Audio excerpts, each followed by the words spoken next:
Hello guys and welcome to the channel success achievement. फिर से हम डिस्कस करने वाले हैं इंपॉर्टेंट अपडेट्स आज की। गाइस यहाँ पे हम डिस्कस करेंगे सीटेट 2020 को लेकर। बहुत ही इंपॉर्टेंट अपडेट है। वहीं शिक्षक भर्ती की नियुक्ति में हर ज़िले के लिए अलग अलग मानकों ये हाई कोर्ट ने यहाँ पे क्वेश्चन किया हुआ है। वहीं 69 शिक्षक भर्ती आरक्षण नियम पूरी तरह सही, और इसके लिए हम गाइस एमआरसी के मुद्दे को लेकर सरकार थोड़ी सख्त हुई है, इसको लेकर डिटेल डिस्कस करने वाले हैं।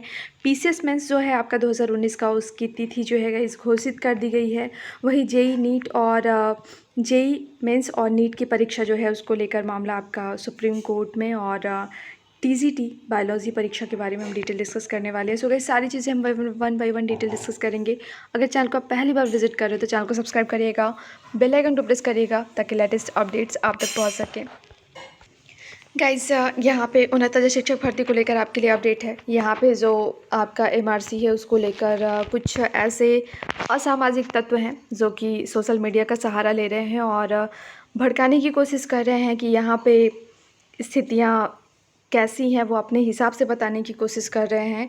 इसके अंतर्गत आरक्षण नहीं फॉलो हुआ है तो कुछ बातें ऐसे लोगों के द्वारा कही जा रही हैं, उसको लेकर यहाँ पे सरकार थोड़ी सख्त हुई है और साइबर सेल में शिकायत की गई है। तो गाइस साइबर सेल में शिकायत ये की गई है कि अगर 69 शिक्षक भर्ती के अंतर्गत आरक्षण को लेकर अगर कोई भ्रामक स्थितियाँ यहाँ पे या स्टेटमेंट जारी किया जाता है या फिर कुछ ब्लॉग लिखा जाता है तो यहाँ पे साइबर सेल सक्रिय होगा और इन लोगों को यहाँ पे बहुत ही ज़्यादा क्रिटिकलिटी झेलनी हो सकती है। गाइस इसको लेकर दिया गया है जातिवार आंकड़े पर साइबर सेल में शिकायत की गई है। बेसिक शिक्षा परिषद ने 69,000 सहायक अध्यापक भर्ती में सोशल मीडिया पर चयनित अभ्यर्थियों के जातिवार भ्रामक आंकड़े प्रसारित करने के मामले में यूपी पुलिस की लखनऊ स्थित साइबर सेल में शिकायत दर्ज कराई है। परिषद के उप सचिव अनिल कुमार ने आरोप लगाया है कि कुछ असामाजिक तत्व सोशल मीडिया पर चयनित अभ्यर्थियों के जातिवार आंकड़े जारी कर अभ्यर्थियों को भ्रमित कर रहे हैं। उन्होंने कहा कि परिषद ने भर्ती का परिणाम जारी करने में आरक्षण की नियमावली पूरी तरह पालन किया है। परिणाम एनआईसी द्वारा तैयार सॉफ्टवेयर से जारी किया गया है, इसमें कहीं भी मानवीय हस्तक्षेप नहीं है। उन्होंने मामले की जांच कर कार्रवाई करने का आग्रह किया है। तो गाइज़ यहाँ पे अब आपका जो बेसिक शिक्षा परिषद है वो सख्त हो चुका है, क्योंकि यहाँ पे जो एनआईसी के द्वारा सॉफ्टवेयर तैयार किया गया था उसके थ्रू आउट ये पूरा आपका लिस्ट चयन सूची जो है वो निकाली गई है। इसमें मानवीय हस्तक्षेप नहीं है और इसी को लेकर अब सक्रियता बढ़ चुकी है। और अगर कोई यहाँ पे 69 शिक्षक भर्ती के अंतर्गत आरक्षण के मुद्दे को उठाकर अपनी तरह से चीज़ों को दिखाने की, प्रदर्शित करने की कोशिश करेगा तो यहाँ पे सख्त कार्रवाई की जाएगी और यहाँ पे साइबर सेल काफ़ी एक्टिव हो चुका है। तो गाइज़ ये थी आपकी जो 69 शिक्षक भर्ती के अंतर्गत जो ये आपके एमआरसी मुद्दे को लेकर अपनी तरह से बातों को रखा जा रहा है, अभ्यर्थियों को भड़काने की कोशिश की जा रही है, उसको लेकर यहाँ पे बेसिक शिक्षा परिषद का सख्त रवैया। तो ये था गाइज़, बिल्कुल से यहाँ पे आप एक्टिव रहिए और अगर आपके द्वारा ऐसा कार्य किया जा रहा हो तो थोड़ा सजग हो जाइए, क्योंकि यहाँ पे अब सक्रियता बढ़ चुकी है। और अगर आपके पास में तथ्य सही नहीं है तो आप बिल्कुल से ऐसा कुछ स्टेटमेंट देने से बचिए।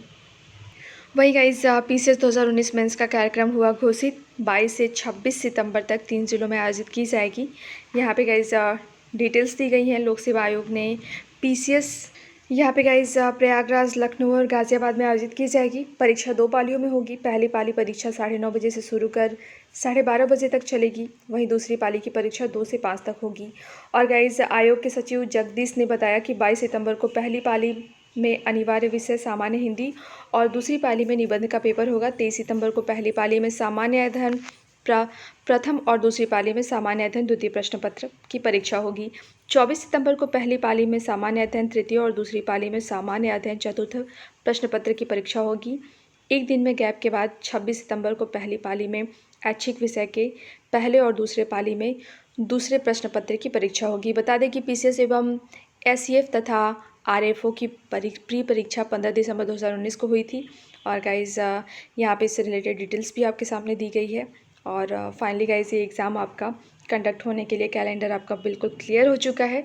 और जिस तरह से आयोग की सक्रियता देखने को मिल रही है, आपका एग्ज़ामिनेशन कंडक्ट समय से करा लिया जाएगा, इसके चांसेस पूरे बनते हैं। तो गाइज़ जो भी अपडेट्स होगी बिल्कुल से प्रोवाइड की जाएगी। आप अपनी तैयारी को इन्हेंस करते रहिए, क्योंकि यहाँ पे जहाँ तक है एग्ज़ामिनेशन बिल्कुल नहीं टलने वाले। वहीं गाइस यहाँ पे नीट और जेई मेंस को देखकर ये लग रहा है कि अब सीटेट का जो एग्ज़ाम है वो भी आपका जल्द इसका डेट घोषित कर दिया जाएगा। और नीट और जेई की बात करें तो गाइस इसको लेकर सक्रियता बनी हुई है, और जिस तरह से सक्रियता राज्यों की बनी हुई है, कुछ संगठन भी सामने आए हैं। नीट और जेई का एग्ज़ाम टलने के चांसेस बन रहे हैं, लेकिन यहाँ पे सरकार का रवैया थोड़ा सख्त है, वो एग्ज़ाम कंडक्ट करा लेना चाहती है। तो गाइज़ इसी को देखते हुए अगर नीट जेई का एग्ज़ाम हो जाता है तो आपका सीटेट 2020 की नई तिथि जल्दी घोषित कर दी जाएगी और वो एग्ज़ाम भी कंडक्ट करा लिया जाएगा। तो गाइज़ यहाँ पे आप डिटेल्स देख सकते हैं। वहीं गाइज़ चयन बोर्ड के रवैये से अभ्यर्थी खफा है, और गाइज़ यहाँ पे आपका टीजीटी 2016 को लेकर यहाँ पे दिया गया है, और यहाँ पे एग्ज़ामिनेशन गाइज़ क्लियरली और जल्दी कंडक्ट नहीं कराए जा रहे हैं। इसको लेकर अभ्यर्थी काफ़ी ज़्यादा परेशान है। माध्यमिक शिक्षा सेवा चयन बोर्ड की सुस्त कार्यप्रणाली अभ्यर्थियों के भविष्य पर विपरीत प्रभाव डाल रही है। सालों से लंबित परीक्षाओं को कराने की दिशा में कोई कदम नहीं उठाया जा रहा है। कोर्ट का आदेश होने के बावजूद टीजीटी 2016 से विज्ञान की परीक्षा नहीं कराई जा रही है। इसके चलते अभ्यर्थियों का धैर्य जवाब देने लगा है। वे व्यापक आंदोलन की रणनीति बना रहे हैं। इसके मद्देनज़र सोशल मीडिया में मुहिम चलाई जा रही है। तो गाइज़ यहाँ पे मुहिम चलाई जा रही है, लेकिन अभी भी चयन बोर्ड इसको लेकर डेट क्लियर नहीं कर रहा है। सो जो गाइज़ यहाँ पे अपडेट्स आती हैं आगे, वो आपको सारी अपडेट्स प्रोवाइड की जाएंगी।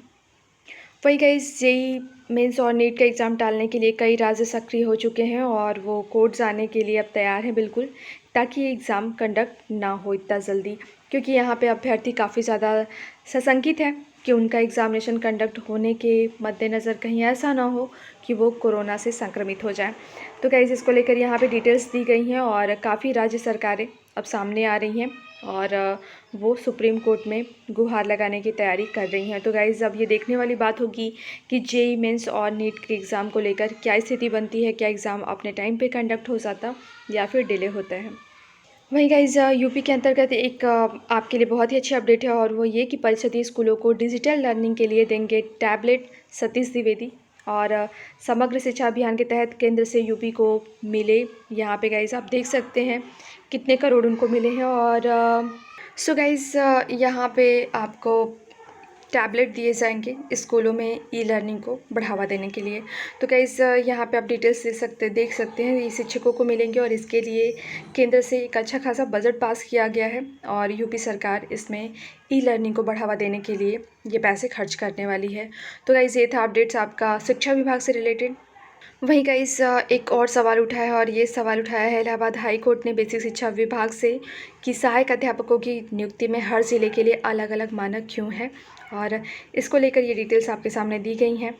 कोर्ट ने बेसिक शिक्षा निदेशक उत्तर प्रदेश से इस मामले में व्यक्तिगत हलफनामा दाखिल करने का निर्देश दिया है। जम्मू कश्मीर विश्वविद्यालय से elementary teachers training course diploma धारकों को कुछ जिलों में वैध मानते हुए नियुक्ति दी गई है, और शामली बीएसए ने डिप्लोमा को अमान्य कर दिया, नियुक्ति देने से इनकार कर दिया है, जिसे चुनौती दी गई है। यह आदेश न्यायमूर्ति पंकज भाटिया ने शामली की शालू शर्मा के व अन्य की याचिका पर दिया है।